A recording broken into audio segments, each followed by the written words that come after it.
Google it, mate. Okay. But make sure you've got someone holding your hand when you do. Hello, welcome to the big show. Yes, we're here to discuss all the huge stories that have gone on this week in tech. The EU is going to ban backdoors. Hey! And they're going to enforce data sharing as well. And they're going to enforce encryption, which I think might come up tonight. If anyone's not got that story, there you go. There's a leader for you straight away. Joining me to discuss the big stories in tech, great panel, full house. We got tech support Rich. Rich Smith, how you doing, mate? Good evening. I'm well, thank you. How are you? I'm all right. Is it a little bit cooler in that loft space? Because I bet you're glad we didn't do the show on Tuesday. Christ. Dear God, it was. I tried working up here for about half an hour and just had to give it up. Yeah, no, not possible. Just couldn't do work at all. We've had to just go and sit outside. Every window open, and Tuesday was the first day I've ever heard the fans on my Mac Pro. It was just so hot in the room that not even the Mac Pro could keep itself cool. It's been crazy, hasn't it? It has. 30 degrees or something or whatever. And then I went out to play golf on Thursday and I could have done with the jumper. So. I had my big winter coat on walking the dog last night. So this is Britain. Well, good to know you're well, mate, and haven't melted up in there. Next to him, it's Jeffrey. How you doing, bud? I'm doing all right. And sorry to hear you got way too hot. In terms of American hot, it's a bit pussy boy, I'm afraid. We're like 30 degrees, which is not anything to shout at home about, is it? So, no, it's not. But if that's hot for you, well, that's still a thing. So I'm glad you survived. The humidity's been quite high here. That's what's done us. That turns me into a total jerk. Yeah, no. Well, I did the tall ships or a race or the tall ships thing on the Cadillac River in Detroit a few years ago, and that was the heat index was 113, and it was I wouldn't be any fun in that weather. 98% humidity, and I stood under a tree, and it was hotter under the tree than it was out in the sun. Yeah. See, the problem with weather like that is I can take off only so much clothes before people start to freak out, so I just have to stand there and be uncomfortable because apparently they don't want to be uncomfortable. We did Texas in the summer, in the winter, to see some friends years ago for Christmas, and we put the air conditioning on. I put the air conditioning on one night because I was so hot, and the next morning I got a bollocking off Jason saying, "You can't put the air conditioning on you, and not everyone is hot, I said, "But Jace, I'm lying on top of the bed with nothing on, and I'm still sweating. What am I supposed to do? At least you can put your pajamas on." Oh yeah, okay, fair point. I would have done the very same thing. We're whinging, complaining Brits, and it's not been that hot in global terms, but the humidity has been up a little bit. Enough about the weather. Next to him, Camps, my Leeds tour guide. Thanks, mate, for helping me last night. Yeah, no problem at all. All the sights and sounds that are on there. I'm not sure the wife's happy about going to the Leeds Armouries, though. Told you there's always the medical museum. She can choose wisely. Oh, mate, open wide. Yeah, be good. I'll see you on the Sunday. We'll see you on just Sunday. after I hopefully cross on my feet, not crawl over the finish line. Hopefully you and Sharon will be thereabouts. I've talked her in to the Ryther Arms on Saturday night, and I've talked to Tony, the owner, my mate, and he said, "Yeah, we got a table for you, 6 o'clock, mate. No worries." So good work. No, you'll have a good day out. Go visit York. Call into Ryther and get some of the best steak in the world. They mature their own. But if you've never been to the Ryther Arms, you've got to stick it on your bucket list because it is a place to go. It is. I've been to plenty of steakhouses, Argentinian steakhouses, American steakhouses, that kind of stuff, all over the world, and I can promise you, it is the best steak I've ever tasted. It is beautiful. It is massively mature. Definitely, if you're up this end of the country, you need to go see Tony at the Ryther. Definitely, and tell him that BTN sent you, and then you get an extra dessert or something. I don't know. You probably won't, but yeah, be good to see you. He might spit in your eye for all I know. But see you down your way for the bash, and then at my end. When you come visit Leeds. Yeah. There we go. It'll be good. It'll be awesome.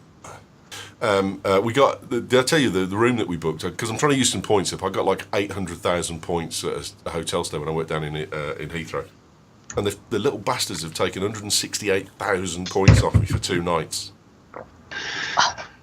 I hope it's a nice room with a good view. No, it's a suite. That's just well. In that case, I hope you got a good suite, corner suite with a view. Business suite with a king bed, a free bar, and a free breakfast. So good. We'll see. Nice hotel. It's weekend, so they probably teach us like shit. Next to him is Righty Boy. Mate, how you doing? Coming down next week for the bash. I am wet with anticipation, mate. Steady on, mate. You'll slip off the seat. As we said today earlier, yes. Obviously, I didn't get to come last year. Totally gutted. It was really weird because it was a family do that I had to go to for the bash, or not to come to the bash. And we went to Thorpe Park, and I was like, yeah, this Friday's crap. I'm not at the bash. This Friday's crap. I'm not at the bash. This year I'm coming down on the Friday. I'm coming for the curry. I'm coming for the bash. I absolutely cannot wait. And if you're not coming to the bash, you're a fool.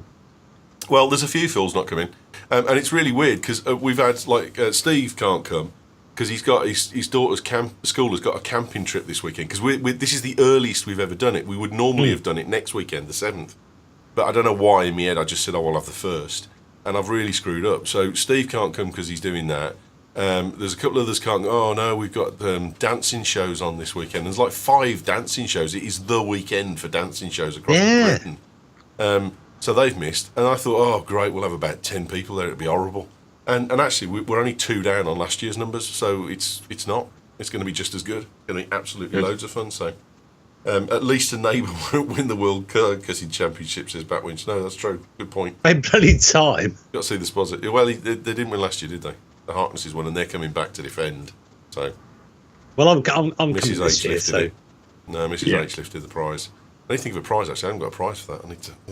But if you want to come to the bash, it's not a problem. You can still just turn up if you want, and just pay your money on the door. No worries. Just give us an email that says that's what you're going to do, so I can make sure there's enough food for everyone.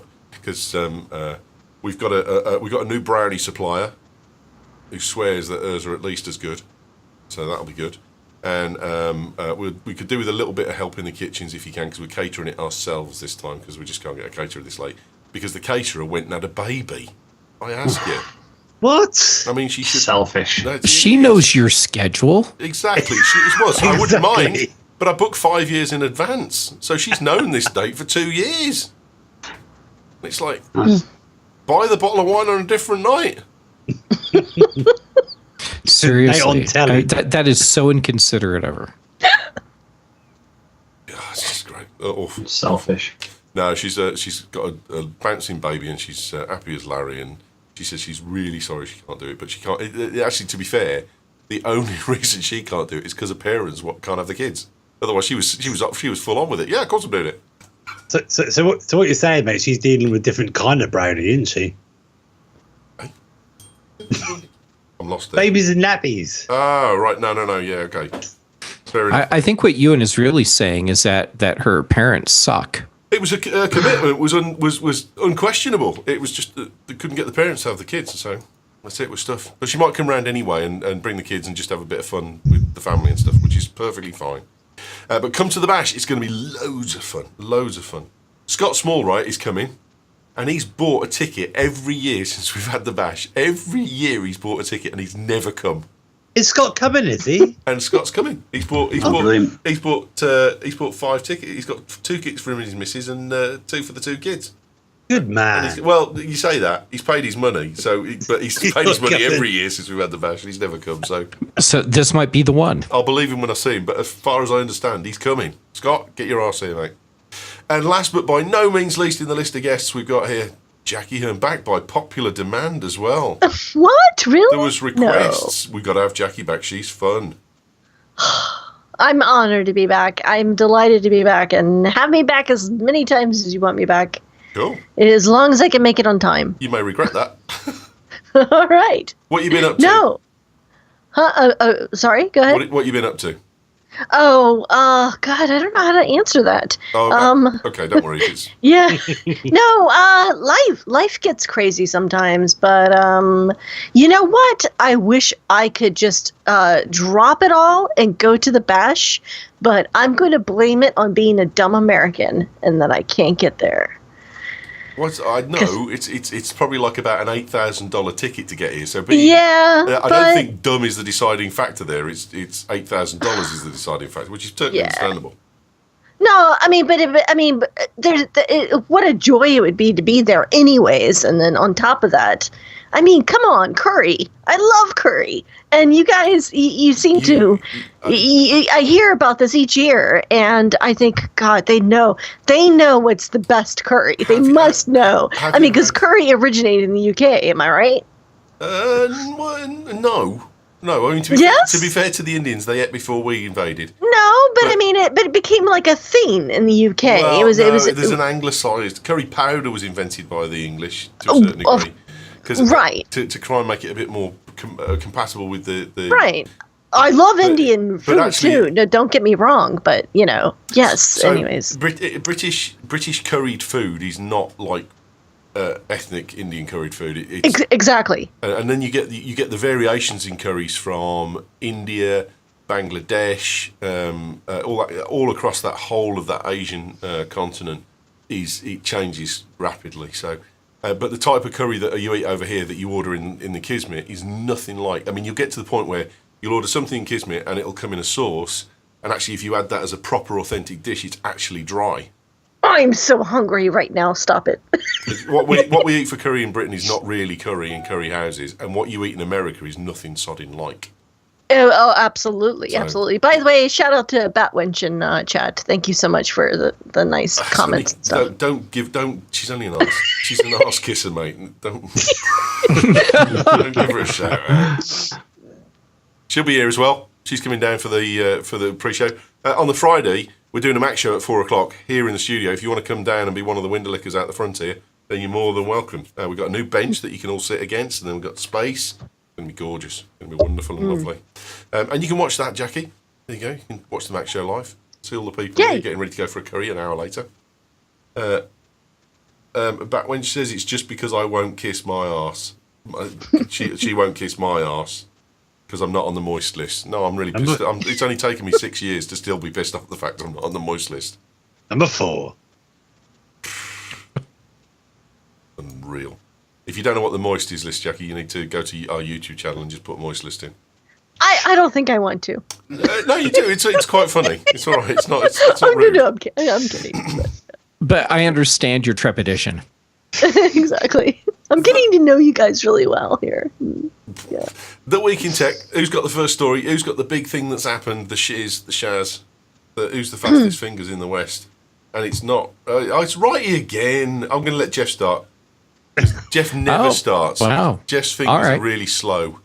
Well, to be fair, my bits have to go all the way to space and across multiple continents to get to you. Well said, mate. McAfee Labs threat report. Yeah, so it seems malware is on the rise in a very big way. And for the first quarter of 2017, there are 700,000 recorded malware incidents or types of malware out there. And anyhow, so... I thought that would be higher, I have to say. Well, that's just the first quarter. Oh, okay. All right.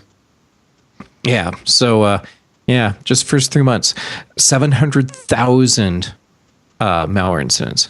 So, it's interesting when you look at how the numbers break down. It's no surprise the majority of those are for Windows because, there's a lot more Windows users out there.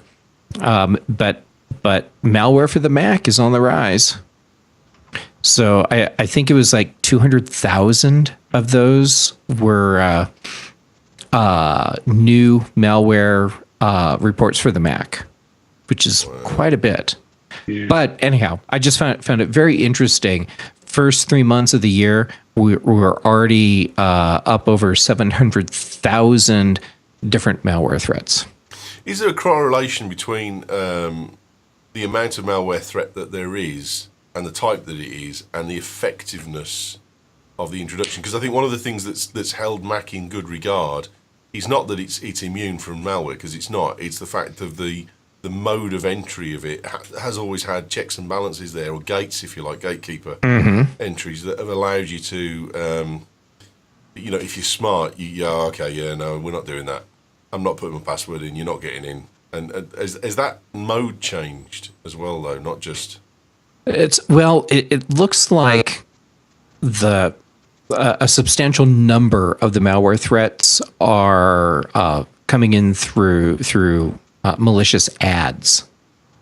So in that case, it comes down to social engineering. If you can trick someone into clicking on the ad, then you may very well be able to trick them into authenticating if they need to get the malware to install.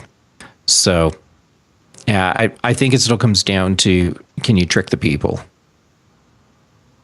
And yeah, maybe it's a little easier on a Mac now.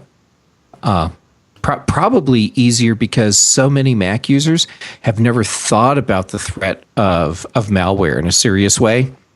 So I think many of them turn out to be a lot more trusting and more likely to click on something simply because it's presented on screen because they think it's okay. I think there's a thing, obviously, like you say, with the PC versus Mac kind of. We're safer on Mac if we have a Mac because the problem with viruses is the fleshy thing at the end of the keyboard, which is the human, which always causes the problem. But I heard a thing the other day. We're all kind of techie, so if we get an email that we don't trust, we hover over that link, don't we? We go, do you know what? That's not a link that we trust. Well, I actually heard about viruses the other day that I don't know how many of us still use PowerPoint, but there's a thing in PowerPoint where if you hover over a link in PowerPoint, it executes a command, which is next slide or whatever, or execute command, and they're starting to put that into web pages now. So even us clever people who want to think, I'll just check that link without clicking, you can do those sort of things as well now. So the people who are putting the viruses out there are being as clever as us people who are clever enough to kind of, fool these links as well. They're a lot cleverer than we are. They're a hell of a lot cleverer than we are because some of the things they do are quite revolutionary, really, in the things they do. I don't think it's. If you get something in an email that you don't recognise, you don't click on it. But a lot of people just don't know, and a lot of the emails that you get from people are spam from people that you know, so people trust them and they click on them anyway. Yeah, so whether you're on a Mac or PC, it doesn't really matter. Mm-hmm. Jeff, is there any? I'm just scrolling down here. Is there any numbers in terms of? I don't really know how to put this. Almost like the effectiveness of the malware, as in so. That's what I meant. The number of people who click on it and it actually runs and executes and does something. I suppose where I'm going with it is Windows out there. You see a lot of people of all demographics using Windows, whether they be corporate users or personal users. Within the Mac community, and I might be totally out here, but I think my guess would be your normal Mac user. Unless it's the buying it for the trend factor, they're buying a Mac because they know that the Mac will do for them what they need it to do, whatever that job might be. Unless it's a bit of internet and web browsing. Whereas more people, I would think they're probably almost not as clued up, migrating towards iOS. And I don't see any numbers in here for iOS malware, so I don't know what the effectiveness of the Mac malware is compared to the effectiveness of landing the Windows malware is. That makes sense. It's probably less effective on the Mac for the reasons that you said. And I've been digging through this, and there's enough in here that I haven't caught everything, so I don't know if there was anything in there about effectiveness. I didn't see it if it's there, but the Mac users that I can see easily getting tricked by an ad that says, hey, click this to install whatever, and then they're screwed. You're going to have people that that use Macs as part of their job. Like let's say you work in a design agency. You may be technically savvy enough to use the applications that you need for your design projects without knowing hardly anything else. And I've seen people in design agencies that they can't grasp the concept of a file stored locally versus a file stored on a server. And if you're working in a group environment, that's kind of a really basic thing. So I could see where a lot of those people would easily be tricked. And then if you're someone who is like a family member that bought a Mac because like they're related to one of us and we have a Mac, and so they get that because they figure we can help them, and they may not have the technical savvy to avoid getting tricked. So, but considering the number of Windows users out there, I'm just assuming that these malware threats are more effective on Windows users just because there's a lot more people. Absolutely. Yeah, no. I think iOS is a lot safer as an entity, isn't it? Though, because of the. I mean, I know there's it's really locked down, but it is a lot more locked down than the open environment. And you know, love it or hate it, as a power user, maybe you get a bit pissed off with the security measures in OS 10 as well, and having to switch off security all the time. But it is there for a good reason. Yeah. I'm at the point where I run a virus and malware checker on my computer all the time. Well, I think we said it years ago. If you go, we had Graham Cluley on from Sophos with Mark Sunner years ago and Eric Lanigan, and talked about the threat of Mac, and they were like, "It's coming. Just get something easy. We're so sure it's coming for Mac. We're giving you Mac antivirus free of charge. Just go and get it." And the cycles were a bit big, and the computer slowed down quite a bit when it was running. But that's not the case anymore, and Sophos still gives away Mac antivirus free of charge. So go to sophos.com and download their antivirus for Mac. It is dirt-free, and 99% of the viruses that it catches on my computer, well, no, 100%, are Windows viruses that come through on email. And it's also some shithead who's like, your HSBC account has been attacked. Click here to resolve your password issue. But they send it 5 times. And you're like, how stupid. You talk about your intelligent social engineering. Job 1, don't send 5 emails the same to the same email address, because it's not going to make me think or panic. It's going to make me go, right, okay, that's definitely malware then. Plus, also, I don't bang with HSBC. That just doesn't help. Yeah, you and I'm in the same boat as you. My antivirus malware checker has not caught any Mac-related malware ever. But on a fairly regular basis, I get an alert about some Windows virus malware thing that's in an email. Yeah, it's always emails. It's a .dat file or something like that. Yeah, comes through. But yeah, the first line of defence is you. Be vigilant. But that's some of the phrases are in. I've got a pumper. It increases the size of a file and the malware to sometimes bypass anti-malware engines. I've got a FUD. I've got a FUD scan time and I've got a FUD run time. Those are the differences. And don't even get me started on binders and packers. I apologize. I don't have a whole lot to add to that.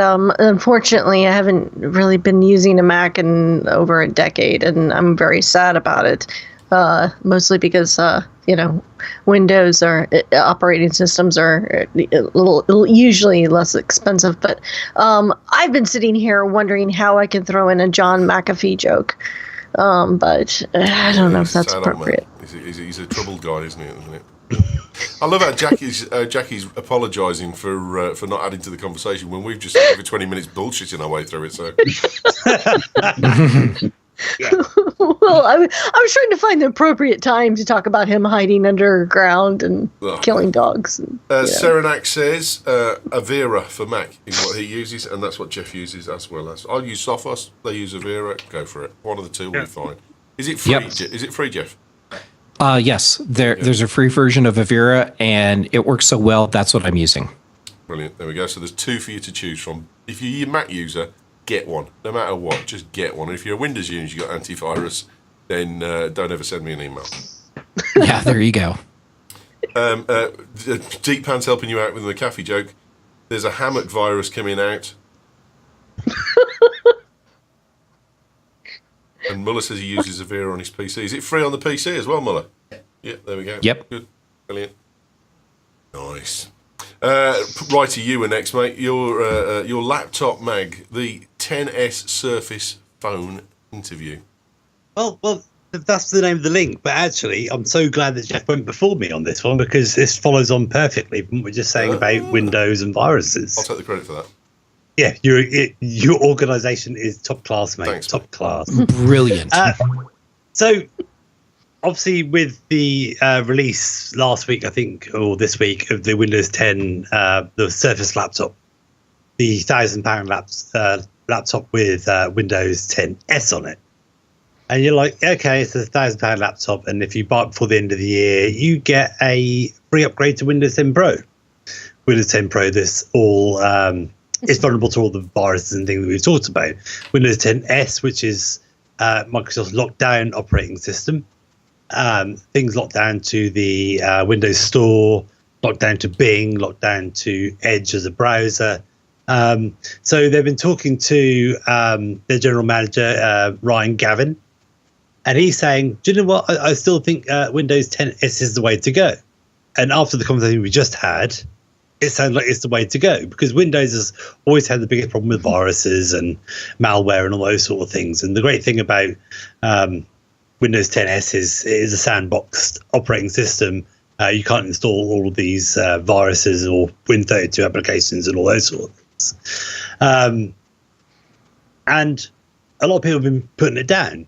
You go, oh, well, I don't want a version of Windows where I can't install Chucky Egg or Microsoft Office and those sort of things.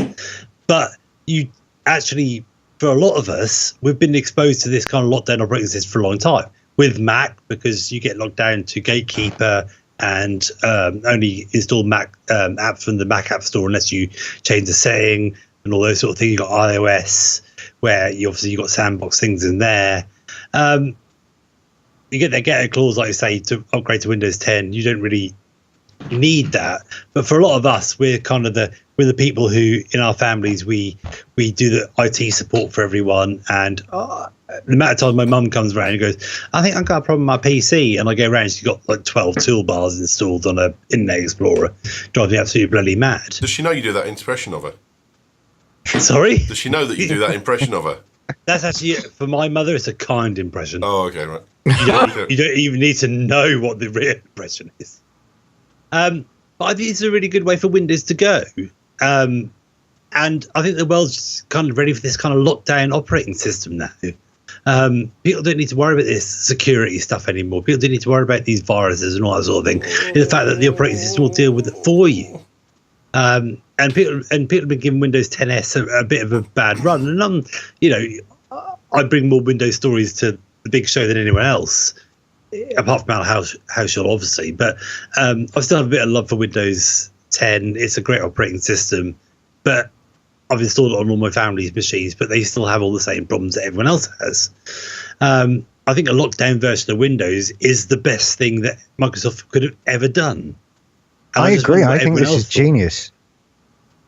It's a £1,000 laptop that's furry and isn't very well powered and that kind of thing. People who are buying this laptop aren't buying it because they care about computers. They're buying it because it's covered in carpet or whatever.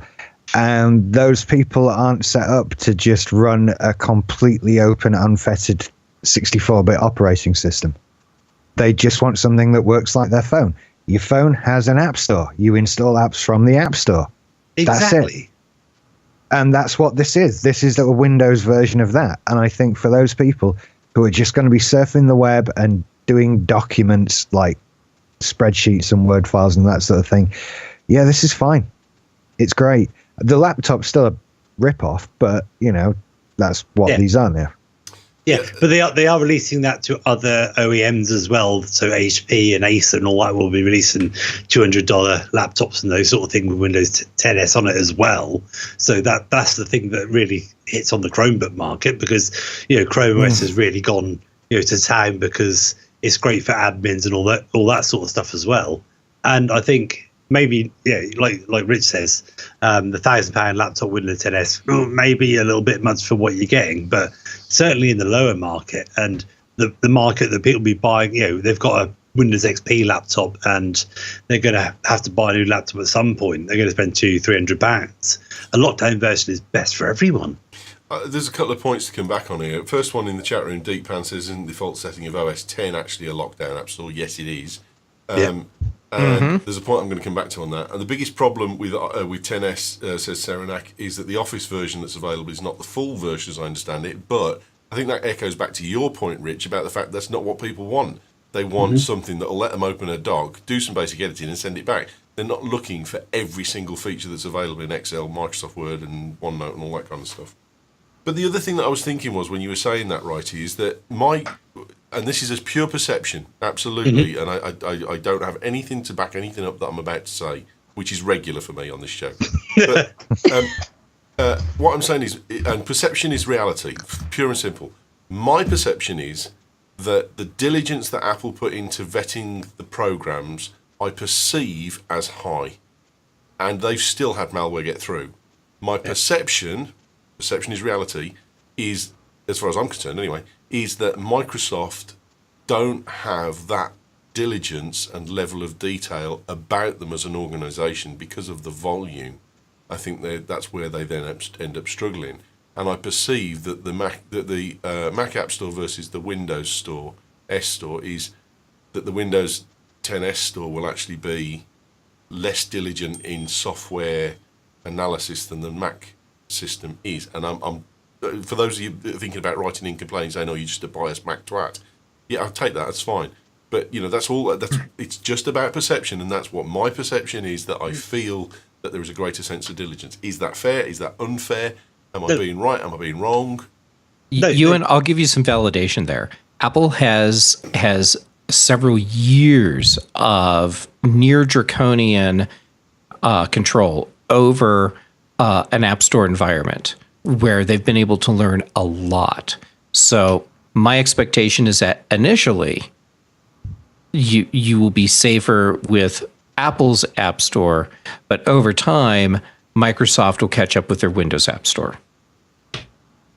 Yeah, I think they will, and I also think that with this kind of rebirth of the Windows App Store, the fact that on Windows 10S that you can only buy from the App Store, it might actually increase the number of apps that go into the App Store as well. Windows is the bastard child of viruses. It really is. It's where viruses come from. It's where they breed. It's where they're distributed from. Botnets come from Windows machines. They had to do something at some point, and this is the best thing they've done in 20 years to do this. And a lot of people who use, I get this from when I used to be an IT guy, and people go, "Do you know what? I need admin rights on my PC." And you're like, "Do you really need admin rights on your PC?" And they're like, "No, I don't. I maybe need admin rights to run that program, not the whole computer." And then, as a enterprise IT environment, we've worked out ways with a thing called AppSense that Microsoft roll out. You can run certain things in admin mode for certain apps, but you sandbox those, and things run fine, and you don't get infections and those sort of things. And that's what Windows 10S is doing, but they're doing it for the consumer market, where they've been doing it for the enterprise market for maybe the last 5 or 6 years. And I think people are so used to Google Play Store, iOS, the App Store and all those sort of things, that it's just second nature now to go to an App Store to get your apps. They're not going to go to a website and just download EXEs and just install them anymore. Do you think that your typical Windows user is going to spend knocking on $1,000 for a sandbox version of an OS? Or do you think that pretty much, if they're spending $1,000, they're going to go straight to the pro version anyway? Well, that's the point, isn't it? Because you get Windows 10S on the Surface laptop, but the ones that are coming out from Acer and Asus and HP are going to be the $200 ones, which are the Chromebook alternatives. and they are going to be locked down. You're not going to want to run Windows 10 Pro on those $200 laptops. No, and they're the ones. exactly. They're the ones that the schools are going to buy. They're the ones that colleges and small enterprises are going to buy to give to their people to go on the road and those sort of things. If I bought a Windows Surface laptop and it said, "Do you know what? You can upgrade to Windows 10 Pro." Of course, I'm going to upgrade, but no one's going to spend £1,000 for a lockdown laptop. But they're going to spend £200 on one. Which is why I don't know why Microsoft haven't released. I know they've got all the other vendors out there who are going to do it for them. But I don't know why they haven't put a lower spec, cheaper price product out there to really push the hell out of the cut down operating system. Because I think the cut down operating system is brilliant. I don't think that's their objective here. I think they want to. They're showcasing the operating system, and they're showcasing hardware. Yeah, exactly. And they're leaving it up to the OEMs to make the cheap stuff that uses what they're showcasing. Yeah. Everything that Microsoft released, the Surface Pros, the Surface laptop, all of those sort of things, they're reference designs, basically. They're high-end reference designs. They're saying to the rest of the Windows OEM industry, this is what laptops should look like. This is the standard we're building them to. You should build them to this. But if you want to build one for $200 that's covered in plastic, that's cheap and nasty, then do it. They let it happen with netbooks, and they're going to let it happen with Windows 10s. But the other thing that Windows 10s brings is a much lower license fee on Windows, which actually keeps the price down, which is why you can release these $200 laptops. And I think they're the ones that are going to do really well in education and in small enterprise.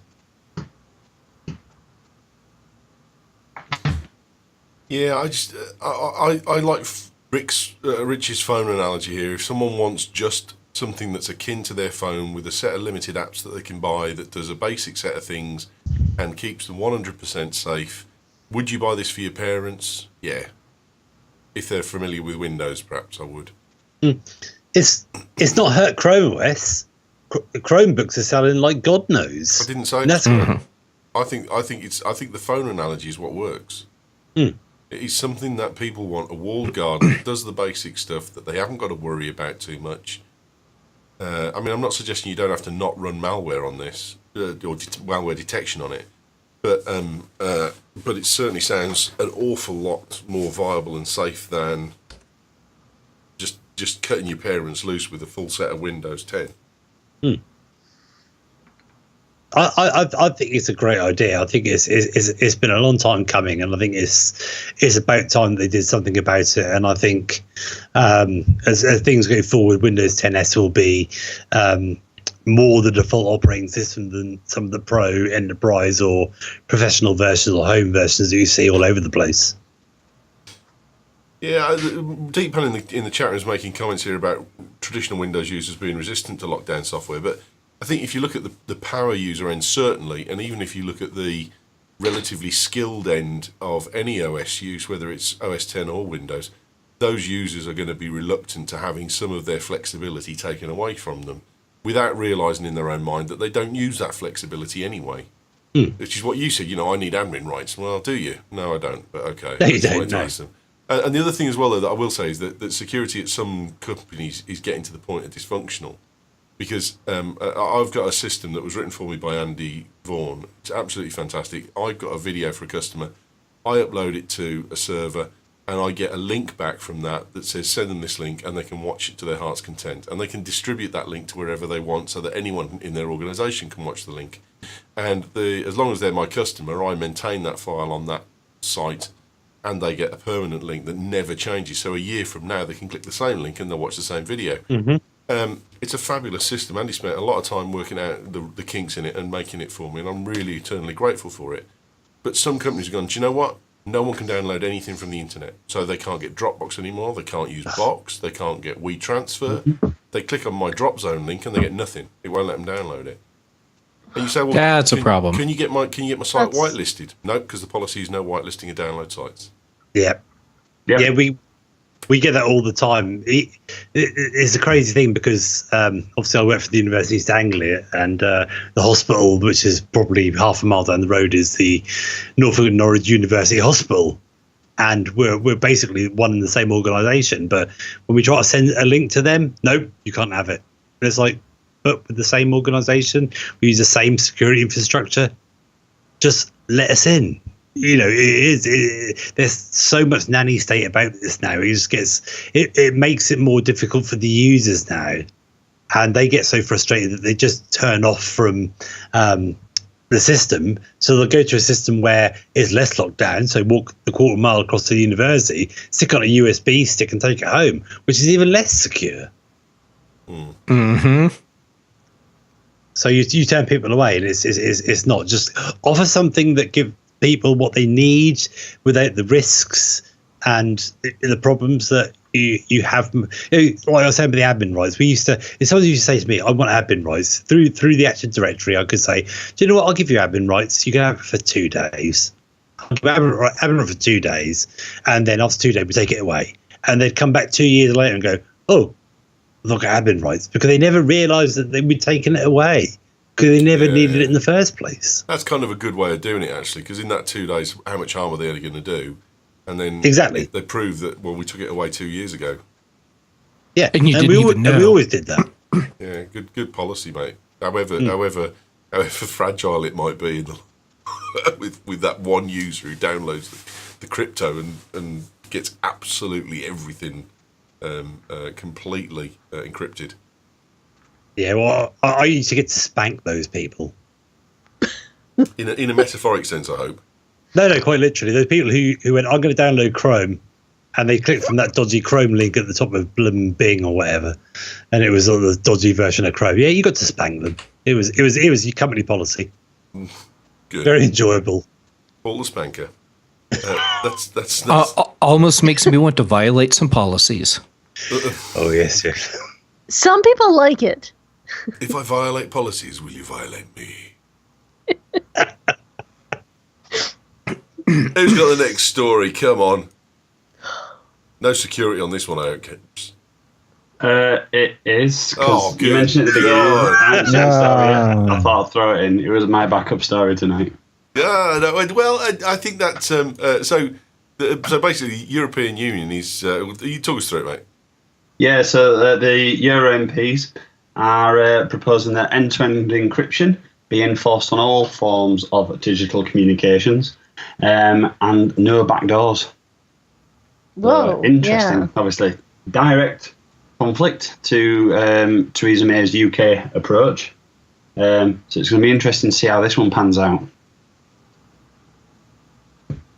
This just makes me sad because it's a brilliant thing. It's a brilliant idea, and we're gonna. Yeah. Are we walking away from it to move into 1984? It's just sad. No, I'm getting an Irish passport because my dad's Irish. I can get Irish passports for me, Ellis, and Bryony, so I'll have dual citizenship. So my thoughts when I was reading this story is, so if the EU Council agree on this, and it's obviously going to have to go through European Parliament, and it's going to have to be discussed, and let's just say they agree it.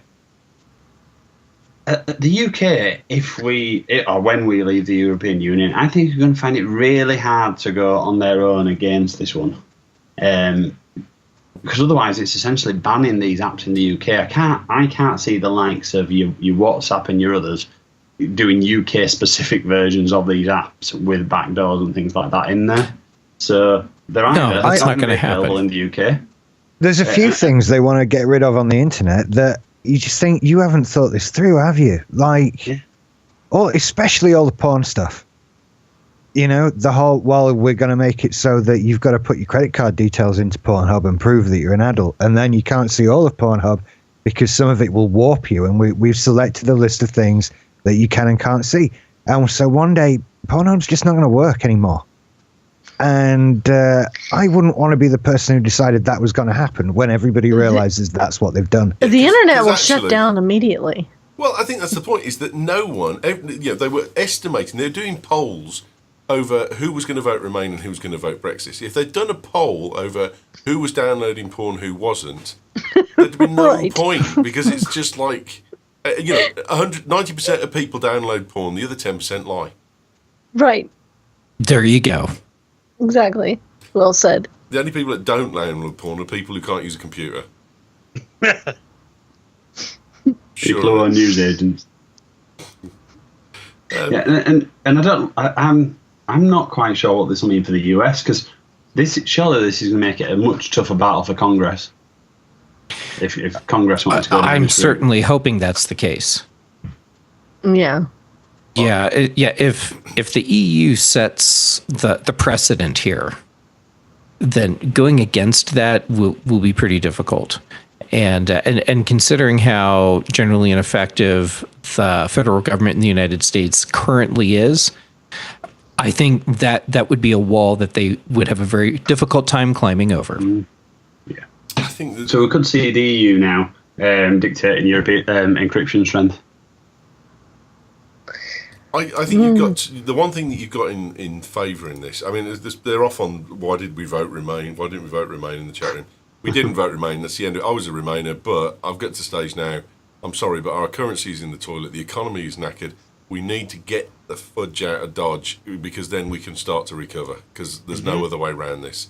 If we go back now and say, let's have another referendum, let's all Remain, we just look like Europe's bitch, and another 20% is going to go off the pound as a result. So let's not have that conversation. Let's have the conversation, because I've just had it by myself, and my opinion is more important than currency. Sorry, I just realised what I did. Sorry, but with this one, I think it's the trade that is the key part to it, Camps. I think you've identified it dead right there. Is that at a certain point, someone says, right, you cannot have trade with us because you don't have end-to-end encryption. You can't guarantee that there's no backdoor in your software, which makes you vulnerable. So therefore, we won't have you in the European Union. That is a restraint of your trade because of your safety requirements for your IT provision.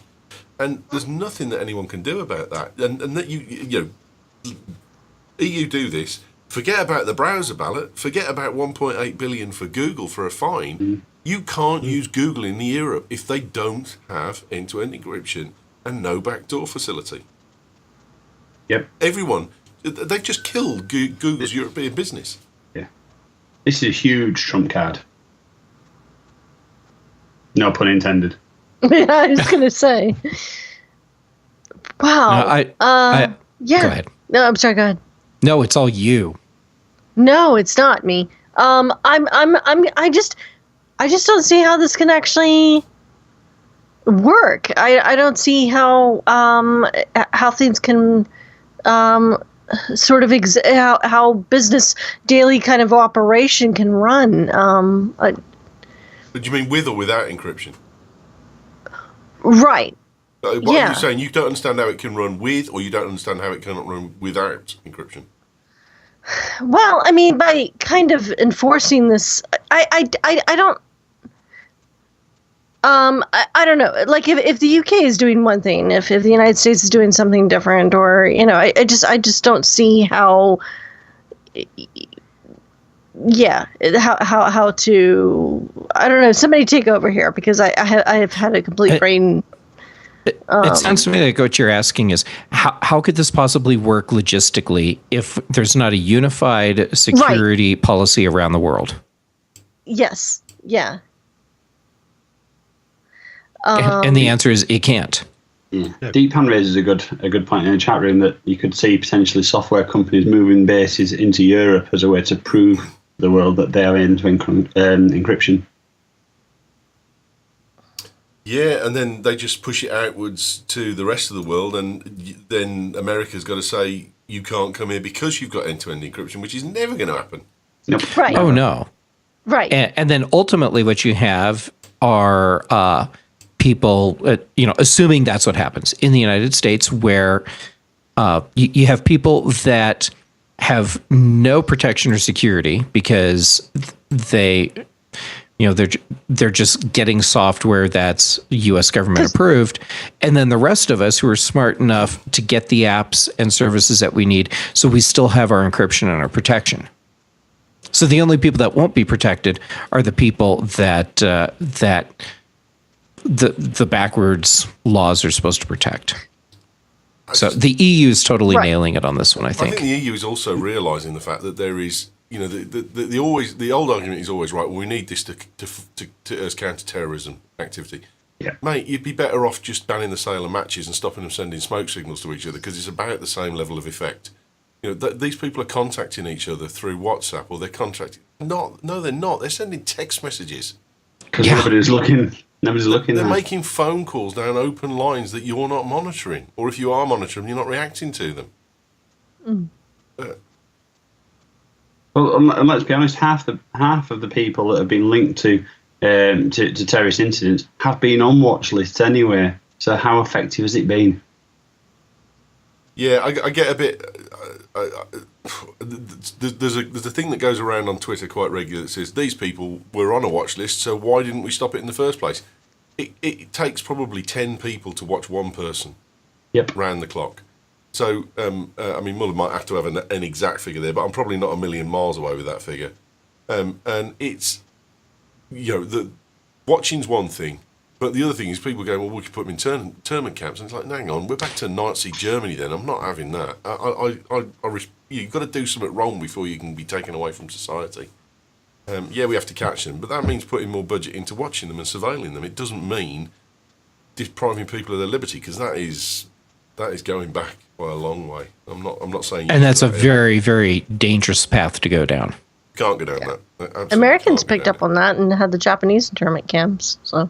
Well, there you go. That proves my point, because that was exactly draconian and horrible human behaviour. But yeah, no, I applaud the EU for doing it. I'm gobsmacked that the MPs have actually managed to congeal themselves into an opinion on this, and the fact that they've actually done it into the right opinion. Amazing. The only thing that it's gonna be interesting. Maybe Americans will. I don't know. I do have a feeling that maybe this has been rushed through you, and just bearing in mind Brexit talks. Oh, totally. This is absolutely a lever that they will pull on to negotiate their position in terms of Brexit. I don't know that any knee-jerk reactions of any value anyway, but. There is a certain part of me that sits and thinks, I'm sorry, but with judicial oversight, with a warrant, there should be a way to unpick something so that it can be viewed. And that's where I have a real problem with end-to-end encryption. But I also do see the fact that, you got to do without end-to-end encryption, or you got to do with end-to-end encryption. You're safer with than you are without, despite the fact that you can't pick something apart and find data from it. But we'll see. Have ISIS not got people who do IT support in their camps and stuff like that? They've got to have someone out there who knows what they're doing, surely. You would think. You'd have thought, yeah. You can train them how to shoot a weapon. There's got to be one of them goes over and says, well, I don't want to shoot a weapon, but I'll do the IT for you. Yeah, let's hire some computer nerds to handle. I'm on a watch list now, Anna, because I said that. I'm never coming to America without a bum search. Welcome to my world, Ewan. I get a pat down every single time I fly. A, you're a good-looking man, and B, you've got a name that sounds suspiciously French. There you go. Yeah, there you go. Monsieur Gamay, open wide. Do you know? It's like you've been there. Do you know Moon River? Who's next? Rich, you got a story for us? I do. There we go. The Verge is saying Sega forever, Netflix of retro gaming. Sega are throwing their hat into the game of remembering that people in their 30s and 40s will pay a fortune to play 30-year-old games. That's why Cool Thing's screwed then. Michael screwed as well. It's another reason to pay more money for things that your parents paid money for a long time ago. Is this being released before or after the bash? That'd be so much fun. Because if it's here now. Oh, well, yeah. Because that means you lot are always sat in the garden ignoring each other. Part of this story is taking issue with whoever it is at Sega saying this is like Netflix for Sega games. Because my response is, you haven't got Netflix, have you, mate? No. Because this is nothing like it, right? This is free. Yeah, you pay a monthly subscription and you get all the stuff, right? Whereas what they've come up with is, we'll give you the games, and then if you want to remove ads from a game, you can buy the game. And so it's like buying apps. Yeah, that's not Netflix at all. Yeah, just so by even agreeing to put this in the headline here, the verge of being complicit in an absolute lie. But on the other hand, yay, old Sega games. Do you know what? It's actually quite good. I demoed it tonight, so I gave Sonic and Altered Beast a go tonight. And yes, between every level, you do get an ad, but they are ads that you can quit straight away, which is one good thing. It's not as annoying as some things have been in the past when it comes to ads. A lot of the thing is, Sega's been quite clever in the way that Nintendo hadn't been up until now to rebuild their empire on mobile. And they did a lot of kind of regenerations of games and things like that. But I think it's a good thing. But I'd rather pay.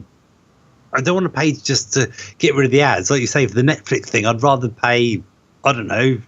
I did last week about the game that I really like for my cool thing. I just want to pay for it and play it. Yeah. Just stop giving me the bullshit and let me play the bloody thing. Do you know what, people? Once again, one of these, a little Raspberry Pi, 50 quid. This little box has every old Sega game on it. And every old Nintendo game. And more. I don't know if I should ever say that. It's not like I invented it. You know, but hey. No, you cost me a fortune by saying that because they're going to buy all the bloody kit. It's only 50 quid. Just get the little thing. Do you know what? I'm installing RetroPie on my Mac at the moment to see how that goes. Because I want to do some GameCube emulation as well.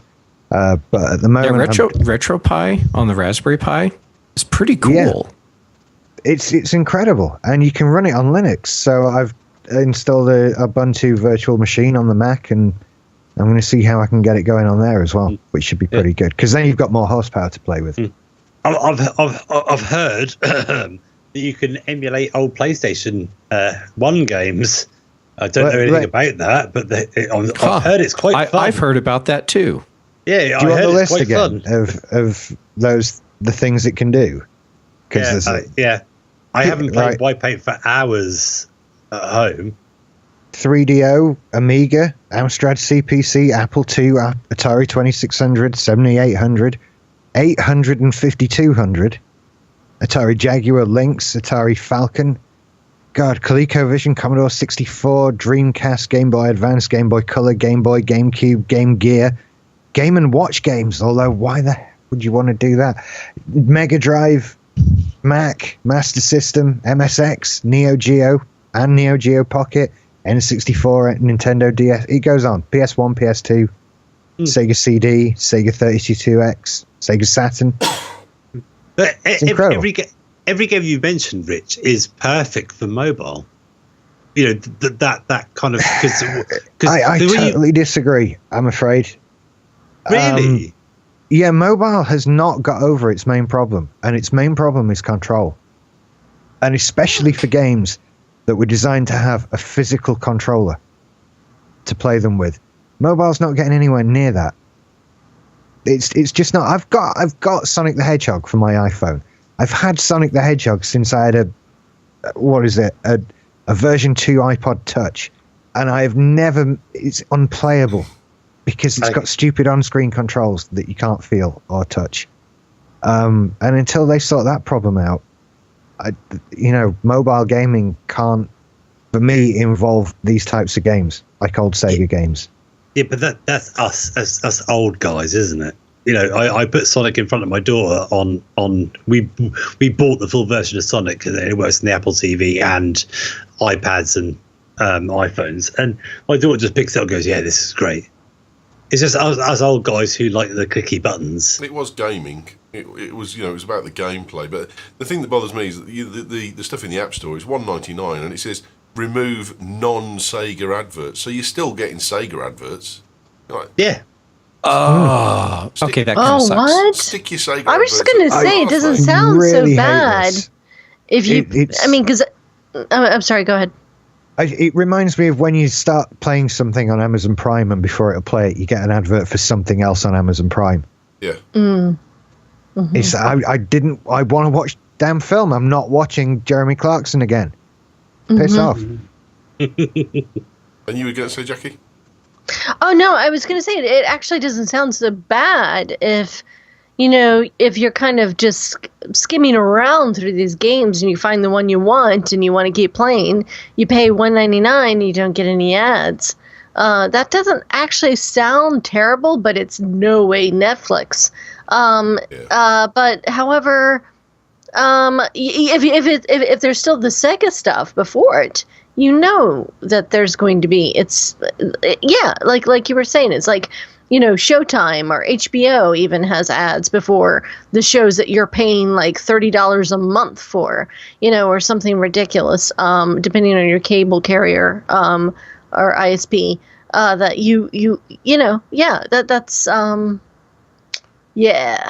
it's not Netflix. Even though I'm even annoyed with Netflix ads when I'm trying to just go and find what I'm looking for, and some big ad is running at the top of it. That annoys me about Netflix. I think there should be absolutely nothing there. Well, what on earth? I know we're not the Mac show, and so we're not going to go deep into Apple. But and Jeff may enlighten me on this. But wasn't there a big thing a year or so ago where Apple were going to entice developers with subscription-based applications? Yeah. Well, what Apple did was they enhanced what you can do with subscriptions. So, yeah, and we're going to see more stuff coming in iOS 11. So, but the whole thing with subscription apps in the App Store, I'm really not seeing any of that yet. No, but this would be an ideal candidate for that, wouldn't it? You pay $1.99 a month or whatever, Sure. and you have unlimited access to all of Sega's games or Nintendo's games or whatever. It would be just I'd pay it absolutely, 100%. Yeah, I think there is a sensitivity in the App Store, which will apply to any other store that does the process. But I think people are pissed off with in-app purchases. People are pissed off with not being able to just have the game as their own for a set fee. And okay, maybe they don't want to pay it all, and I think that's what's holding the subscription element back, because I think developers are worried people won't go for the subscription. And once they've thrown their hat in the ring as subscription only, I don't think they can unpick it that easily to get back to something without. Yeah. And it's you could end up with a white elephant, most definitely, even though it's a fairly decent application. Yeah. I think WGC Golf has got that. I think that they've just got to the stage where people were so pissed off with it. They paid a bit of money because it's like, okay, I'll pay a little bit just to get something from it. And we had a BTN crew, and everyone has stopped playing it because they're just so pissed off with the gouging and the hawking for money from you constantly. They just completely limit your game, so you can't hit the ball as far, you don't chip as accurately, you can't putt as easily, so that you buy an upgrade, and in the end you just go, do you know what, piss off. Yeah, exactly. Thieving pricks, and that's what they are. WGC Golf are just a bunch of thieving pricks. Let's Golf 1 and 2, some of the best applications on the store, $4.99, quite happy to pay it because it was great gameplay, low quality graphics, but just playable. And then 3 comes along, and after three shots, you've got to get your energy pill, and it's £70 to get an energy pill. 70 quid? That's stupid. It was 70 quid. If you want to get, and that wasn't it, it would still come back round again. What? And if you look at all the reviews at 1 star going, do you know what? Shove it up your arse. I'm paraphrasing there, but that's what all the reviews are like. No one says it's a good game. But you literally got 3 holes of golf, and the thing that really pissed people off, and it pissed me off immensely, was effectively it was Let's Golf 2. It was the same graphics, the same course layouts. It was nothing. And I've got Let's Golf 2 that I paid $4.99 for, and I can play it perfectly fine on my iPhone. I can play it on my iPad, and I can play it on my Mac, and there's no issues. I I don't know. For me, commercials and having to buy stuff and having that stuff thrown in your face in video games makes me more angry than television shows or movies or streaming something like video content. Because at least with that, like, I look at it as, well, I'm going to get up, I'm going to go get a beverage, I'm going to go, grab something, I'm going to do whatever, take a break. But with games, like, it makes me extra mad because they're already making you fail, and you're trying to succeed in this game, and yet you're forced to, I don't know. I think that's the worst part about it with gaming. It's almost, actually, the mobile is almost worse, the worst advertising platform there is, even worse than the pop-up banners that we used to get on web pages. Because at least they were there, you could ignore them, you could scroll through the things you needed to do, but now it's kind of like, are you enjoying this? What's it advert? Do you want some gold? Watch this. And I'm like, and my wife plays a lot of games, and she bless her, I buy her iTunes cards every year, and she's like, what are you doing? You playing the games? You go, no, I'm just watching like 13 adverts so I can get some gold. I was like, please just pay the bloody money. But that's what they're trying to force you to do, and they make it so egregious, they make it so annoying that they're just kind of saying, just pay the money, and it's almost like forcing you to do it, and it's not fun at all. No. Not good. Not enjoyable. No. Not what we want. Good stuff. Good story, mate. Good story. I hope it comes better and it works pretty well, but I've got a horrible feeling it may not. Jackie, do you have a story for us? Oh, sure. And I should have put that in chat a long time ago. So I have actually, I was torn between Uber and Facebook. And what was bothering me most this week. But I'm going to start, I guess, a little larger and start with Facebook. And Facebook has, I guess, this week, Mark Zuckerberg announced a change in the Facebook mission. And at a Facebook community summit, he announced that there was going to be a new mission, and he says, for the last decade or so, we've been focusing on making the world more open and connected. But I think that if we just give people a voice and help some people connect, that we would make the world a whole lot better by itself. Okay, so how many of you guys are, I mean, obviously you all are familiar with this, with the Zuckerberg mission statement and change. And I mean, he's going out and he's interacting and he's just doing so much to connect with people. And he seems to be so concerned about communities and development. Any thoughts from you guys off the bat before we dive into this, or? Yeah, what's his real game? What is he really going to do with this? Bingo. Ding, ding, ding, ding. I want to believe him. Okay, right. I want to give the kid a chance. He's not a kid anymore.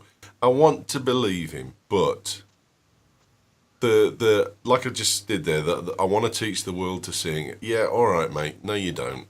Sorry. Buy the world a Coke and keep it company. It's like the person who rushes up to go, oh, it's so great to see you. I've been so worried about you. They're the ones that you go, no, you haven't. No, right? And I'm a real cynic. And my wife tells me off constantly for it. It's like someone does something on the TV. I'm like, it's painted on. It's not real. And they're like, the kids are like, what? Sharon goes, you're such a bastard for doing that. But I just look at him and I'm like, I really want you to be a great guy who's using his money and the service that he's got for the masses. But I'm sorry, you are a publicly traded corporation. You can't just suddenly become Bill Gates and Melinda Gates without setting up a foundation. And I truly believe that the Gateses are that egalitarian because they set a foundation up to do it.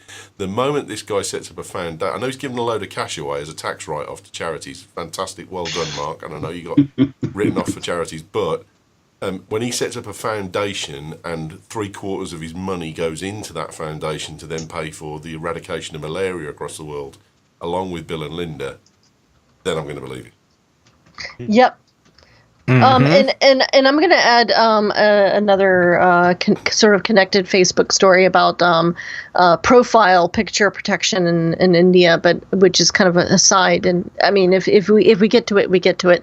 But yeah, absolutely. He's saying, look around, and our society is still so divided. We have a responsibility to do more, not just to connect with the world, but to bring the world closer together. And recently he's done he's created some sort of basically sort of revamped how politics will be handled on Facebook, that you can join Facebook communities around certain local or grassroots issues, which on the surface sounds really great. It sounds like that might even help grassroots communities in different levels to be able to address the problems, like if they've got poor water in their area, or they've got they need to kick somebody out in their city or county commission or whatever it is in the UK. I'm not sure what your local government is set up as. Like that's actually, that sounds great. That sounds great, but it also looks like he is using Facebook to build a political tool. And I just I don't know. I just I everyone I know personally who uses Facebook uses it to connect with just their immediate family and those old friends they would not have contact with otherwise. And they're not. I don't know how many of you or your audience use it as a political tool. Other than real politicians that have something to gain and are only there for that purpose. I just, it's a Facebook scares me. I'm a bit of a hypocrite myself, in the sense that the only reason we tend to go on Facebook is to promote the network, and more and more now, because I'm so sick of the piss that there is on there. The more we just go on Twitter to promote the network. We don't go on there. The only reason I'm on Facebook is to promote any show I'm on, or exactly. So I'm being a bit two-faced, I suppose, in giving him a bit of slagging, because that's all he's doing. It's promoting his own services. But I think it's, I do it because I want to promote BTN. I don't want to change the world and teach it to sing. Well, the difference is that you don't own and control the entire operation of Facebook, and the fact that I don't know. I mean, I guess the rumors are that he might run for president one day, and I don't know if he's going to be good or bad. I don't know anything really about him politically. Well, to be honest, though, Jackie, you've got to remember that neither does he own Facebook anymore. It's a publicly traded company. Well, no, you're right. You're right. I misspoke there, but yeah absolutely. And so a connected story, which is another thing that Facebook has done recently that I put in the chat that I don't think makes any sense, is that there's new protections for profile pictures of users in India, and it's a way to stop people from copying or sharing or otherwise misusing someone's image on Facebook. I don't understand this. If you put an image on Facebook and it's there, and if it's public and people can see it, how do you not I mean, can someone here explain to me how there's some sort of safeguard on your profile picture and settings, your personal settings on Facebook? I mean, if it's up there and it's public, how can Facebook possibly protect it? Because I mean, you could do a screen capture and reuse it anyway, but exactly. Well, yeah, but there's probably an algorithm that analyzes profile pictures against each other, and you're almost. Oh, you mean from repeating the same photo? Yeah, I guess that's what that means is that it's. You can have a photo that's not you, that's fine, but if it's someone else's photo, the algorithm picks up and sees it as a duplicate. Even with things like reversing it and cropping it, you'll still get algorithms that will pick them up. I get it. Okay, so I'm sorry. Well, then that was another dumb question not at all. Again, I was late to the show today, and I had a little preparation, but you're absolutely right. I guess that's it, is that it's a way to keep it from being reproduced actually on Facebook. All right, so then my big question is, why only in India? Yeah, what? Yes, Okay, go. Yes, somebody else took it somewhere else. Go with it. Perfect test bed, because no one's going to complain. Yeah, I guess.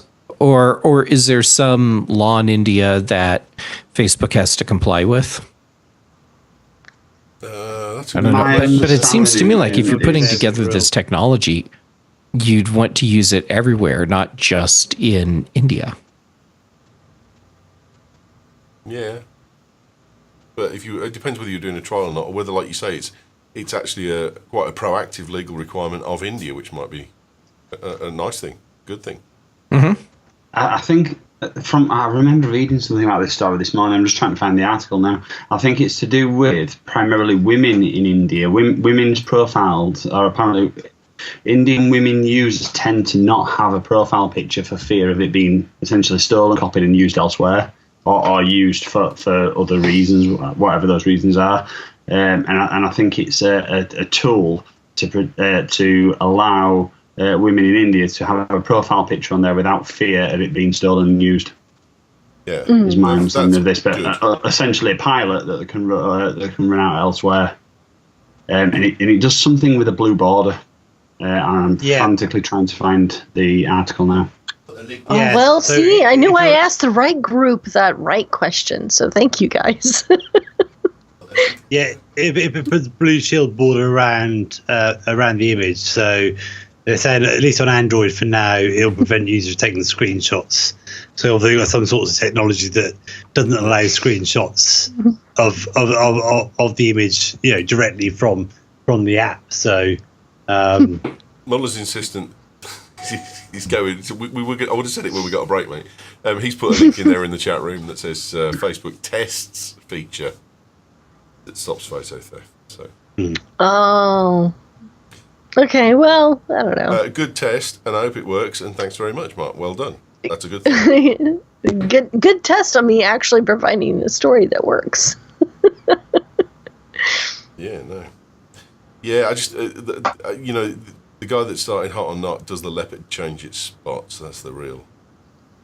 Yeah, I mean, again, I guess my main story was Zuckerberg, and it seems like every week there's a new story about him doing something more that seems to be compiling sort of political data and interest that just seems there's got to be something behind this, and we wonder if it's if it's 90% clickbait and promotion and 10% valuable stuff to society.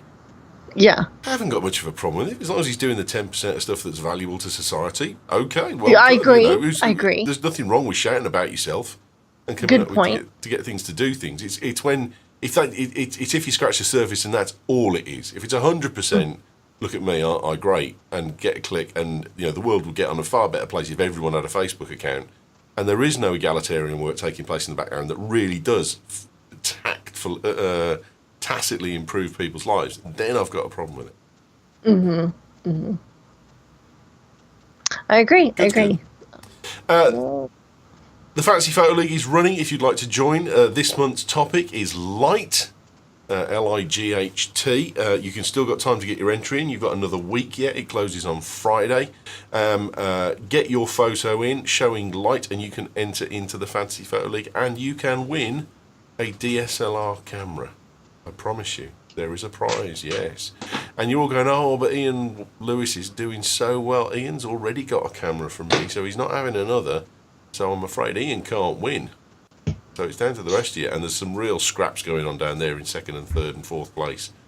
Some people have put in some strong images this month and got some really good votes and scores for them, and they've suddenly rocketed up. Well done, Bald Scott, for his, because he's gone up to third place now straight away, and he's knocking on the door of first. So well done. We're having great fun. There's 35 of us doing it at the moment, and it's really I'm finding it hard to track, actually.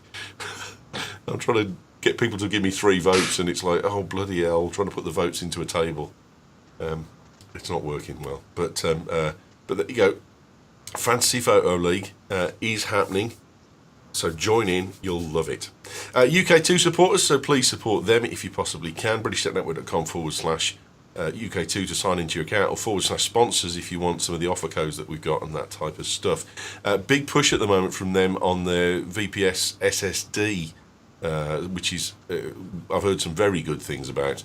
Super fast, great storage, and perfect for you if you're on the move. Most definitely the service that you want to have a look at. And of course, you get all your domains, co-location services, VPNs, that kind of stuff if you really want it. But check out UK2 and support them. It's getting closer. I am having my eyes tested on Monday at a place in Coventry with Hoya, just to check my prescription over before I get my Uniqlo glasses made. I'll be going up to Wrexham, we'll be filming the whole thing, I'll be having my face measured, and then a few weeks later I will get a pair of glasses that are made for me and no one else. They will not fit another person's face as long as you're not my doppelganger. There we go. They're so unique that they'll have my initials on the inside of them because they won't fit anyone else. They're just mine. I cannot wait for these. They are going to be awesome. And the minute I get them, I will be wearing them on the shows, and you can go, God, I want a pair of those. If you'd like a pair of the top loaders that Muller wears occasionally, then you can get those as well still. And the Avantec lenses that I wear, all you've got to do is send an email to podcast@hoya.co.uk, and it doesn't matter where you are in the world, send it to podcast@hoya.co.uk, and they will put you in touch with your local supplier of Hoya glasses. And if you go into your local... Mark is coming to the bash, I think. He's got a flight back from the Maldives the day before, so he might be a bit knackered, but I think he's putting in an appearance. But they will put you in touch with your local supplier, and you will get the 5-star BTN treatment from that local supplier, regardless of where they are in the world. Anybody at all will get it. And you are our special team for Hoya. You are our salesmen, if you like, our referrers. And go past your local opticians, walk in and say, excuse me, do Hoya lenses? And if they go, no, go, it's a shame, and walk on. What you got to do? Best ploy in the world. I love that ploy. I think that's brilliant. Have you got this? No? Oh, that's a shame. Maybe you should get it then. Right, time for the cool thing. Start us off. Rich the Switch. This week, the cool thing I've mostly been using, I hope I mentioned this one before, is PhoneGap. Have I mentioned PhoneGap? No. Oh, No. Right, PhoneGap is a little Adobe thing. There's a bit more. There's a few more people behind it, but it is primarily an Adobe thing. And what it allows you to do is create applications for iOS, Android, Mac, Windows. I think Windows Phone and BlackBerry OS, if you're that way inclined as well, using just JavaScript and HTML5. Cool. It's an absolute godsend if you perhaps want to build a app for your podcast network and haven't got money for an app developer to sit and develop you an app, because realistically that can cost thousands of pounds, or you employ one full time and that costs even more. So I've been able to take everything I know about making websites and make an actual app out of it, which is just incredible. Brilliant. And it's all pretty much free, I think. Yeah. It's come to me as part of the Adobe Creative Suite, but I think you can just go and get, let me see, is it phonegap.com? Yeah, you can just go and download it now. And it's a great way of making apps at the touch of a button, almost, as long as you're okay with JavaScript. And how numpty friendly is it? It's tricky. I mean, you've got to be at a certain level before you start anyway, because like I say, it is coding in whatever language it is. It's just not things like C# and things like that, which are, a bit more advanced. And oh god, what is the Apple one? Swift.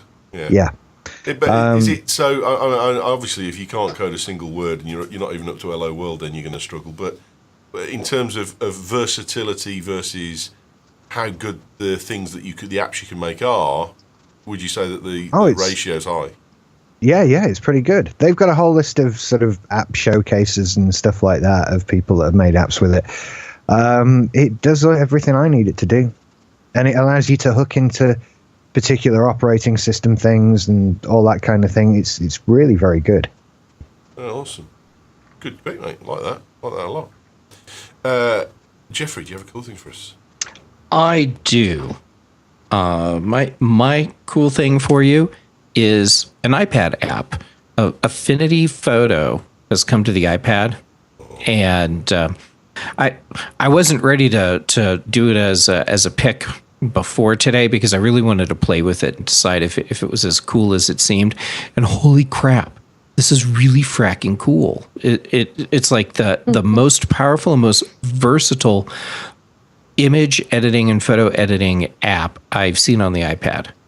It's it just like the selection tools. I did the demo, or I tried to do the same thing that they did in the demo when this was shown at Worldwide Developer Conference, where they did fine selection around hair, and it wasn't just some trick they pulled on stage. It's like so good that at this point I prefer to do hair selections in photos on my iPad Pro. That's how good this is. I think the one caveat to say is if people are going to pick this up and think they're going to do advanced stuff right off the bat, they've got to remember this is close to Photoshop in terms of learning and functionality. There are things that you can do to help yourself, but you are going to have to help yourself and learn. It's not going to be an intuitive thing for incredibly difficult stuff. No, you're absolutely right. The interface, while relatively easy to use, for me is relatively easy to use because I am so familiar with Photoshop.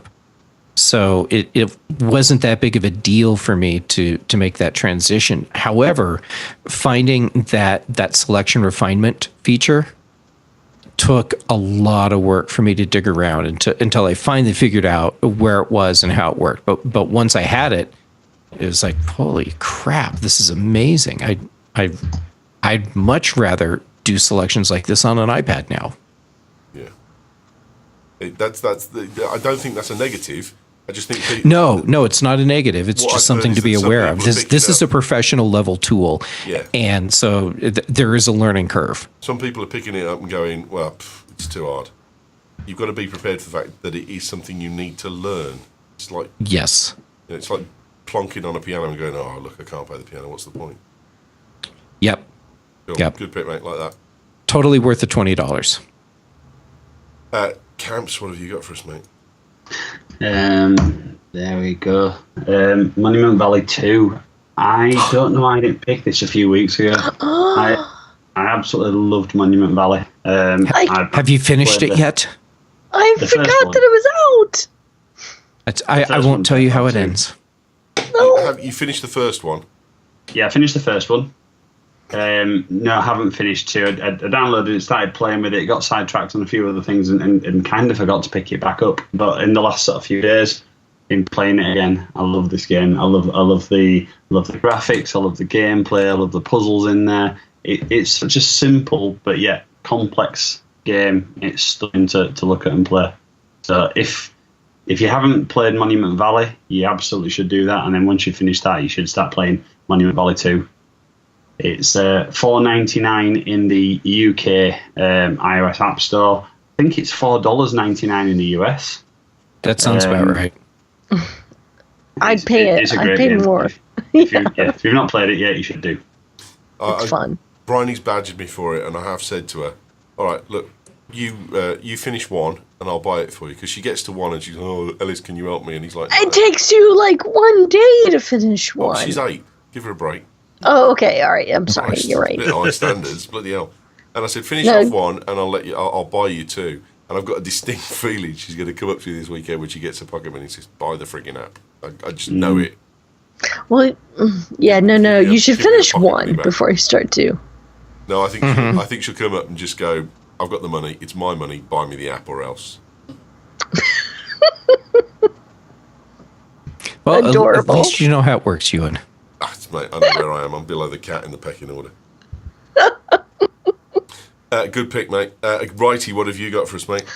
Well, I know I was down a bit a few weeks ago on voice assistants and all that sort of thing because Siri's a load of crap. But me and my daughter on the way to school every day, we play a lot of word association games. One of us will try to outdo the other with a word, and you kind of, that's not really a word, and she'll be like, it really is, and I'll be like, it really is. So you pick up your phone and you go, Siri, this thing, And Siri goes, I have no idea what you're talking about. But I think I told you a couple of weeks ago, with my American account, I got Google Assistant on my iPhone. I don't think it's available in the UK right now. But Google Assistant is so much everything that Siri should be. Not only does it get everything that you ask it right, it gives you so many more. It gives you so much more information about it. So Siri's kind of like, yeah, here's a web link. But Google Assistant, you'll sit there and it'll go, here it is, and it'll read you like a paragraph of information. So I think I can't remember what it was this morning, but we were talking about the Norfolk Fens, and Hermione was like, Norfolk Fens, what the hell are those? And Siri was like, fence? No, not fence. And Google Assistant went, yeah, I know what that is, and here's a picture of it, and here's the thing, and then it kind of goes, do you want to know more about this? And do you want to know what the weather is in the Fens? And screw Siri, because yes, I said, will it rain today? And Siri went, no. And I took no coat, and I got absolutely pissed on yesterday. So Google Assistant for the win. Yeah, I'm sorry, I agree, because I still get stuff like, where's the nearest McDonald's? Here's some cinemas near you. Yes, Siri can screw. That's just because Siri knows that going to see a movie is a lot more healthy than eating a hamburger at McDonald's. Oh, righto, mate. Yeah. Yeah, because she's just so looking out for you. Yeah, I can. I can smell bullshit as good as anyone else. I recently I've been, and I'll explain this in my pick, that I've been looking into like some emergency response stuff. And so some of the things I've been looking at is, I don't want to say the word, but it's hey S, because you can otherwise totally my phone's say it gonna pick up. because Siri links to your voice. Hey S, dial 911. Because in the United States it's 911. I think it's 999 in the UK. I don't know. That's correct. Yeah. Yeah, and it will immediately dial. So I don't even have to have my hands on my phone. I just have to have my phone on me and say that, and that will happen. And also I learned, to say, hey, S, launch camera. Or I could say, hey, Siri, launch camera. I just didn't want to dial 911 at that moment. And yet my phone's picking up, and it's launching camera. And like, that's so nice to have, like, when you're in a situation where you need to have that on hand. And but yeah, but sometimes, but when I had a situation where I needed to launch the camera, and I said that, and it said, I'm sorry, I don't know who your brother is. Nice. It's like, God damn it. So anyways. Good grief. Yeah, no, you're not speaking to a man who's a fan of Siri.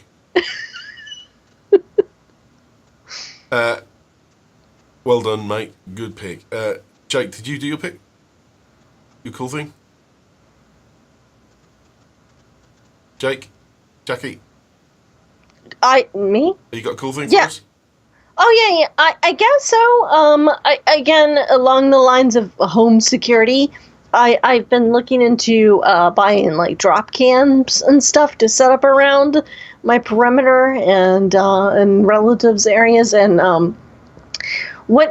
they're expensive. They're like $200, and one is ring.com. You can go to that and you can buy like for $200 you can buy a doorbell.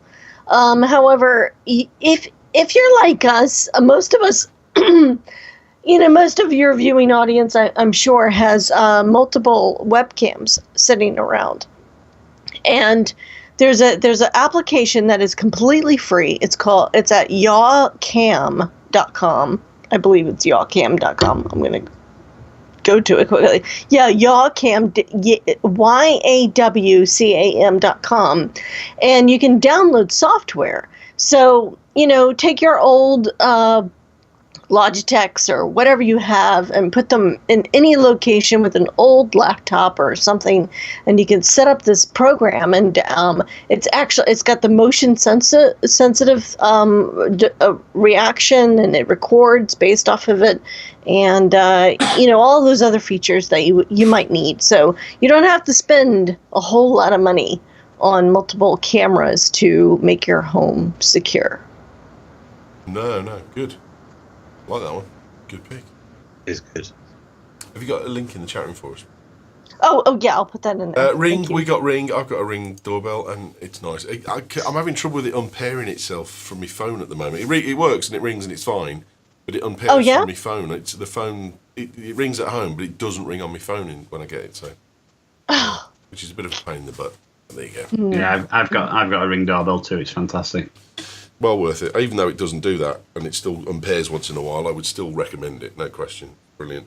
You get that Absolutely. video and pay the $24.99 for the video retention service, and all your videos are kept up in the cloud, Motion and Ring, and it's well worth it. I mean, for me, I'm looking at multiple addresses where I need to make sure everything's covered, and so for me and in my personal place, I feel like God, I've got enough webcams sitting around that I don't use. Is there a way I can set one up? But yeah, I otherwise I would go ring.com all the way around. I think it's good value for money. The overall package is excellent. Good recommendations. We will not have a big show next week. The reason we'll be all over the curry house, do be having curry and drinking beer. So there's no big show next week. There will be a Mac show, however, before the bash, and then we got curry straight afterwards at 6:00. Then we got the bash on Saturday. Then it's all back to my place on Sunday for bacon sandwiches. And then some people are even staying on Monday night. So there might be something happening on Sunday night, rather. So there might be something happening on Monday. Who knows? No clue. You can get. Where can we get a hold of you all, Rich? I'm over at Simply Syndicated, doing what we do. We've actually got a couple of new shows coming very soon. That I'm quite looking forward to. Got a gaming show coming maybe next week, maybe the week after. And I'm actually going to start doing reruns of some really, really desperately old podcasts as well that we used to do many years ago when we were all young. Oh dear. I know. I've still got episode 1 of BTN, but the news show, but I don't play it to myself much often. Because it was cringe. I'm going to see it. Oh God. It's only audio. And it's 3 minutes long, and it's just like, and I can't believe that it used to take me 3 hours a day to make, and I can't believe that I did it every weekday for 3.5 years. I have no clue where I got the time for it. Wow. I used to get up at 5 o'clock in the morning, finish at 8, and then go to work. That was the gateway drug, that was. And there's a video of me making it. If you want to go to YouTube and type in "making of Bagel Tech News," and you'll see me and Bryony making it one morning. Her climbing all over me and having her airbrush midway through. Unreal. Jeffrey, where can we get a hold of you? How about over at macobserver.com and freshbrewtales.com and Jay Gammett on Twitter and Instagram.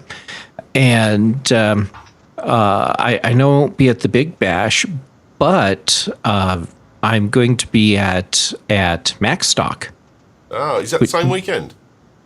No, it's a couple weekends after, I believe. Oh, bum. Okay. And the flights to get to Chicago cost me a lot less than the flights to get to the UK. Yeah, no, that's understandable. There's a bit more ocean to get over. Just a little bit, but Michigan's it's a really neat ocean. I don't mind flying over it. I've done it before. Oh, you don't have to go over lakes. You don't have to go over Lake Michigan to get to Chicago, do you? So. No, I'll be kind of coming up from the south. Yeah, no. With the way the flight goes. Yeah, well done, mate. Well, you'll be there in spirit with us anyway, won't you, next week? Excellent. Have some curry just for me. Batwinch wants me to mention her kitty fund. Aww. So she's got a sick pussy and she needs it fixing. and she would like you to follow her on Twitter, and her Jasper Carrot pussy will get fixed. So follow her on Twitter at Batwench, and she'll tell you all the details. There we go. Aww. And Pauline wants to know if Jeff will come up from the south on him every time. Jesus Christ. Well, moving on. Yeah. Don't reply, Jeff, for God's sake. Oh, I mean... No, don't reply. Camps, where can we get a hold of you? Get me at Camping UK on Twitter. You can get me here every week on the Big Show, and next Saturday down in Castle Bromwich at the Bash. You're not staying, are you? Going back Saturday night? No, I'm staying. Are you staying over? Cool, brilliant. I'm staying Saturday. Yeah, I'm staying Saturday. I'm heading back probably Sunday lunchtime. So your daughter will be playing with my daughter in my back garden till the wee small hours. Should be. Oh dear. We will have to. How much to buy me silence for when she goes to bed? What time she goes to bed? How much to we'll work on that. How much to not tell Angela what time she actually goes to bed? Oh no, she won't be bothered. Oh, no, okay. I thought I'd try at least. Righty, where are you, mate? Paul's on Twitter, mate. Here on the big show. Looks like we got a pocket show coming up. Everyone's putting their dates in for a show and feeling the muscles on Ewan Camps at the Bash next Friday and Saturday.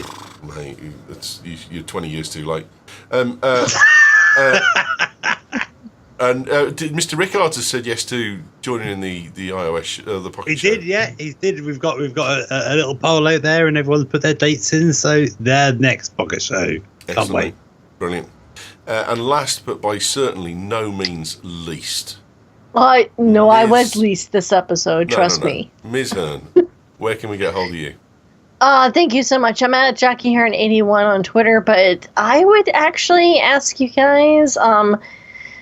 If you haven't watched House of Cards, just indulge us and check out the BritishTechNetwork.com/HOC for House of Cards, and we're running through these episodes and we're banking them bit by bit. So we'll have our first set posted like this weekend.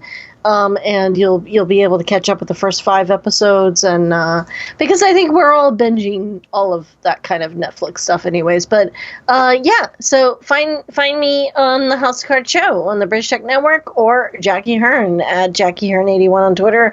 I do a couple other fan casts like Better Call Saul and other things, but we're not there yet. Let's just start with House of Cards. I'm gutted that you're doing House of Cards on our network and not the others, because the House of Cards show, your analysis of it is better than the bloody show is, for sure. Oh, I appreciate that so much. Because the show is rank at the moment. We've just finished it. Yeah, no kidding. I want to complain that Kevin Spacey, I think, is a fine actor. I think he's he's amazing. But okay, so let me ask you this, Ewan, and we'll stop with the House of Cards show topic. But does he not make you think in the first episode, in the first few episodes, those particular spots of him, you think, oh wow, this is going to be great. This is going to be a great episode, and then you dive in, you get to a point. And you think, oh, come on, does this really need to be 13 episodes? 5 episodes of American Electoral Procedure. I want to contract out on him for what he's done to one of the finest shows in British television.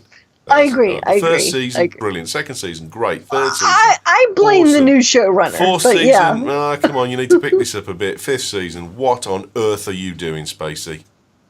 Well, you should host my Black Mirror show, because that was originally a Charlie Brooker. Well, it is a Charlie Brooker show, but it's a UK show, network, and you post it on our network. You go for it. All right. We'll start the what's it show?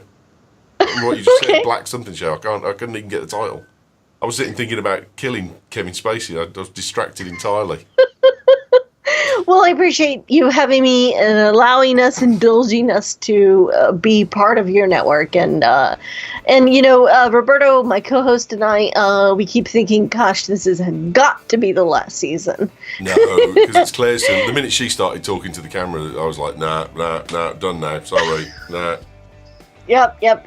All right. Well, but you were still at some point guest with us, right? Oh, like, I'm definitely coming. But I just I was doing the Mac show when you were doing it today, so it was a bit hard. No. Yeah. Today was the last couple of weeks have been a mess. So, but yeah, we're gonna have you on. You're gonna be a guest. Thank you, sir. Don't expect me to be kind though. No, that's not a problem. My name's Ewan Rankin. You can get me at Ewan Rankin on Twitter. No big show next week, as I said, but we will be back again the following week with hangovers. Have a great weekend. See you next week at the Bash. Thanks for listening. Don't forget to come to the Bash. You're going to miss it. You're going to miss something. You'll regret it. It's got to be on your bucket list. Come on.